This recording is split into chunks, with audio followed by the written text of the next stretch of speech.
Baik, Assalamualaikum warahmatullahi wabarakatuh. Selamat pagi adik-adik semuanya.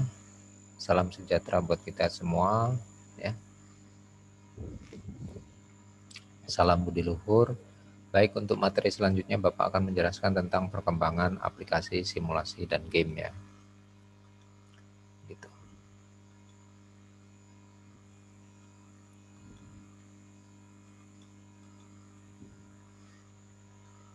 Oke, selanjutnya itu penjelasan tentang tujuan.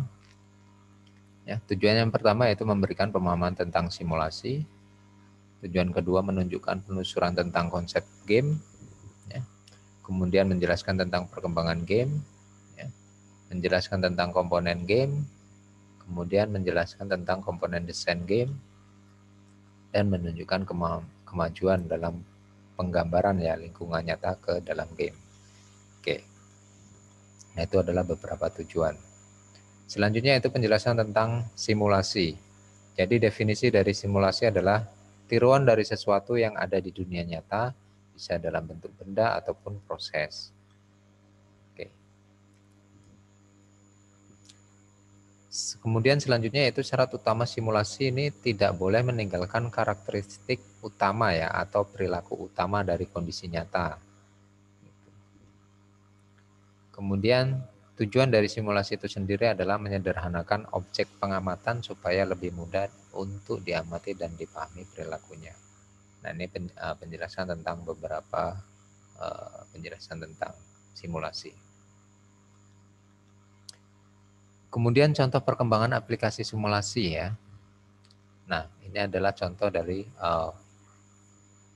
flight simulator ya. Kemudian ada driving simulator, ada simulasi anatomi ya. Gitu. Nah, ini adalah contoh perkembangan aplikasi simulasi. Kemudian selanjutnya itu penjelasan tentang game itu sendiri ya. Jadi definisi dari game itu sendiri adalah aktivitas yang terstruktur atau semi terstruktur yang digunakan untuk kesenangan ataupun pendidikan.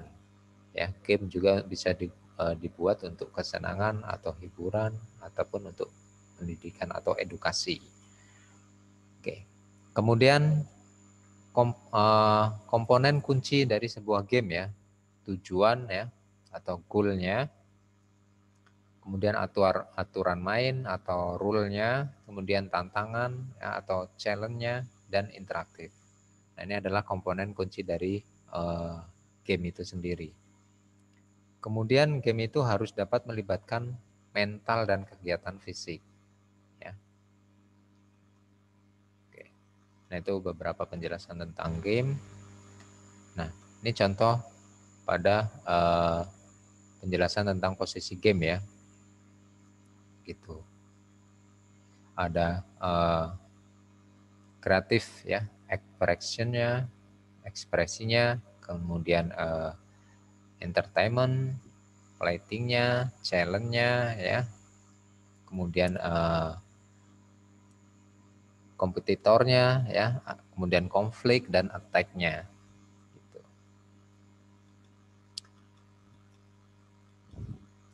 Kemudian selanjutnya itu penjelasan tentang klasifikasi game.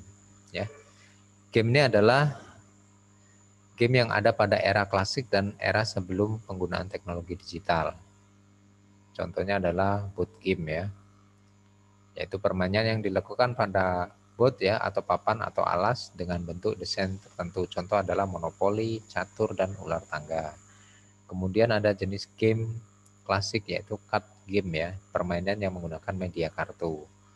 Kemudian game klasik yang selanjutnya adalah role playing game ya, di mana pemain harus menjalankan peran tertentu untuk dapat menyelesaikan permainan ini. Kemudian tabletop game. Nah, ini adalah jenis klasifikasi game klasik ya. Kemudian klasifikasi game yang selanjutnya yaitu video game ya, yaitu game yang didesain untuk dapat memanfaatkan peralatan elektronik ya, misalnya Nintendo ya, PS ya, dan sebagainya. Kemudian ada kategori online game ya, ini game yang dapat dimainkan di atas suatu jaringan komputer secara online, jadi bisa berkompetisi secara online ya dengan teman-temannya di dunia virtual atau dunia internet ya, itu ya, melalui jaringan komputer ya secara online. Oke, itu klasifikasi game. Kemudian selanjutnya yaitu penjelasan game mekanik ya, yaitu skill atau kemampuan bermain baik fisik maupun mental ya. Fisiknya itu adalah fighting, boxing dan dancing ya. Mentalnya adalah catur, kartu dan Otelo ya. Oke, skill. Kemudian untuk looknya ya, ini melibatkan pilihan yang bersifat random. Kemudian penggunanya tidak memiliki kendali atas pemain. Contoh adalah Monopoly, Tic-Tac-Toe ya. Oke, itu adalah contoh game mesin ya. Itu bisa dilihat. Nah, Monopoly. Ya. Oke, itu penjelasan game mesin. Kemudian strategi ya. Ini dalam game mesin ya. Jadi strategi ini pengguna atau user merencanakan dan mengendalikan pemain. Hasil permainan dapat diprediksi berlawanan dengan look ya. Itu. Kemudian resource-nya ya. Pengguna dapat mengelola sumber daya untuk memenangkan permainan. Kemudian diplomasinya, pemain tergantung sepenuhnya pada kemampuan pengguna atau user dalam berinteraksi dengan pemain lainnya atau kolaborasi game ya. Contoh adalah Age of Empire ya atau Counter Strike ya. Nah, ini contohnya.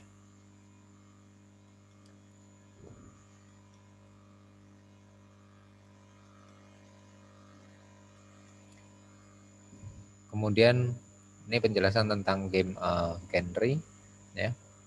Untuk genre ada action, strategi, RPG-nya, kemudian real work simulation-nya, ada construction and management-nya, ada adventure ya, ada puzzle, ada hybrid. Nah, karakteristiknya bisa dilihat ya. Dari action itu ada physical challenge, strateginya misalnya strategik ya, taktikal, logistik challenge ya, oke dan sebagainya. Oke, itu penjelasan tentang game genre. Kemudian gameplay ya. Jadi inti dari game dan yang membuat game ini menjadi menarik untuk dimainkan. Itu maksud dari gameplay. Dijelaskan dengan menggunakan dua istilah yakni tantangan atau challenge dan aksi atau action. Jadi tantangannya adalah yang harus dihadapi oleh pemain ya atau pengguna pada saat menjalani permainan. Actionnya hal-hal yang diperoleh untuk menghadapi tantangan. Nah, itu gameplay. Kemudian tantangan yang pernah dibuat, koordinasi fisik ya, jadi kecepatan dan ketepatan reaksi atau Tetris, kemudian akurasi dan presisi atau Need for Speed misalnya. Kemudian ketepatan waktu dan irama ya, Dance Revolution ya. Kemudian pembelajaran tentang kombinasi gerakan, ada game Street Fighter, ada Tekken, ada Mortal Kombat ya.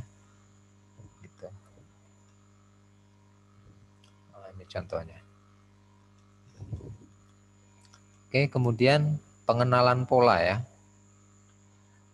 Misalnya pola statis ya. Contohnya adalah game Heaven and Earth ya. Kemudian adalah pola pergerakan ya dan perubahan. Contohnya adalah Sonic the Hedgehog ya. Gitu. Kemudian konflik.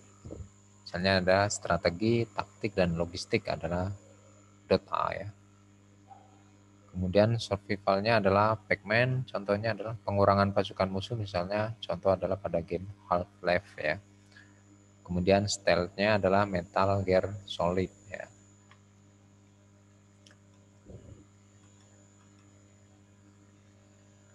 Komponen dan desain proses ya. Jadi terdapat dua komponen kunci ya, yaitu core mekaniknya dan user interface-nya. Jadi core mekaniknya yaitu cara mengubah aturan umum game ke dalam simbol-simbol dan model matematika sehingga dapat diimplementasikan secara algoritmik atau algoritma. User interface-nya ada model interaksi, ada perspektif ya. Jadi model interaksi ini adalah hubungan antara tombol-tombol yang ditekan dengan aksi yang dihasilkan. Ya. Oh, misalnya saya tekan Ctrl Z ya, itu aksinya seperti apa. Kemudian perspektif ya. Jadi perspektif ini adalah pengguna grafik untuk menampilkan lingkungan permainan agar pengguna dapat memahami secara visual. Ya, bentuk gambarnya ya. Komponen game ya. Ada pemain ya. Output inputnya misalnya ada user interface, ada perspektif ya, ada interaction model, ada challenge atau tantangan, ada action ya, ada gameplaynya. Nah, ini kemudian ada core mekaniknya. Nah, ini adalah beberapa komponen game.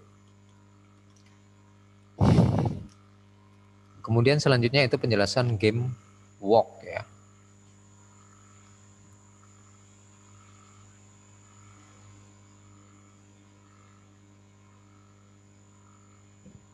Game word ya. Definisi dari game word ini adalah lingkungan buatan, lokasi imajinatif yang dapat membantu pemainnya untuk membangun persepsi. Kemudian tujuan adalah memperkuat sisi hiburan, kebaruan ya dan interaksi. Fisiknya itu menggambarkan properti-properti yang muncul ya, direpresentasikan menggunakan angka. Contoh adalah ukuran arena, ukuran benda-benda, ukuran lingkungan dan lain-lain. Oke. Kemudian masih lanjutannya kualitatifnya yaitu menggambarkan nuansa ya atau moodnya dari suatu lingkungan game dan deskripsi dari bentuk kata-kata. Spasialnya yaitu menggambarkan banyaknya jumlah dimensi atau penggambaran lingkungan. Contoh dari dimensi game word spasial ya. Nah ini misalnya contoh adalah game 2 dimensi, 2,5 dimensi dan 3 dimensi. Ya, skalanya bisa dilihat ya, batasan atau boundary-nya.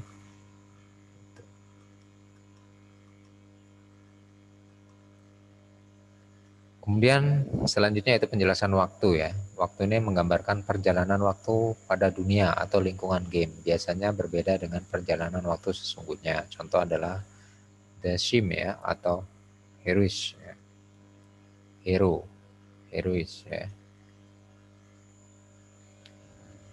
Hero lingkungannya mendeskripsikan tentang tampilnya sesungguhnya.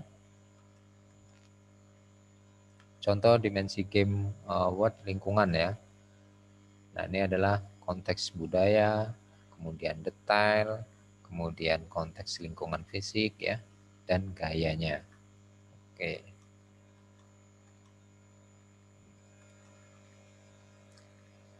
Kemudian selanjutnya yaitu emosional ya. Emosional ini menunjukkan emosi tokoh-tokoh dalam dunia gamenya. Ya. Misalnya adalah contoh game Final Fantasy 7 ya. Kemudian ada game contoh yang lain ya, bisa dilihat. Kemudian kesimpulan. Oke. Kesimpulan yang pertama yaitu simulasi digunakan untuk menyederhanakan objek pengamatan sehingga lebih mudah untuk diamati. Kesimpulan yang kedua, penelusuran konsep game dimulai dari sisi ekspresi kreatif. Ya. Kesimpulan yang kedua, terdapat dua komponen penting dalam desain game, yaitu core, mekanik, dan interface. Dan kesimpulan keempat yaitu game walk ya. Game warna berguna untuk membantu penggunanya dalam mengekspresikan lingkungan permainannya. Oke, sekian terima kasih untuk pemaparan materi hari ini. Ya, demikian atas pemaparan materi hari ini. Kalau kurang jelas nanti adik-adik boleh komen di channel YouTube Bapak ataupun di Classroom ataupun WhatsApp ya. Oke. Wabillahi taufiq wal hidayah. Wassalamualaikum warahmatullahi wabarakatuh. Tolong adik-adik jaga kesehatan ya, karena kita sudah masuk zona hitam ya, sering cuci tangan ya, mau makan, mau tidur ya, gitu. Oke. Wabillahi taufiq wal hidayah. Wassalamualaikum warahmatullahi wabarakatuh.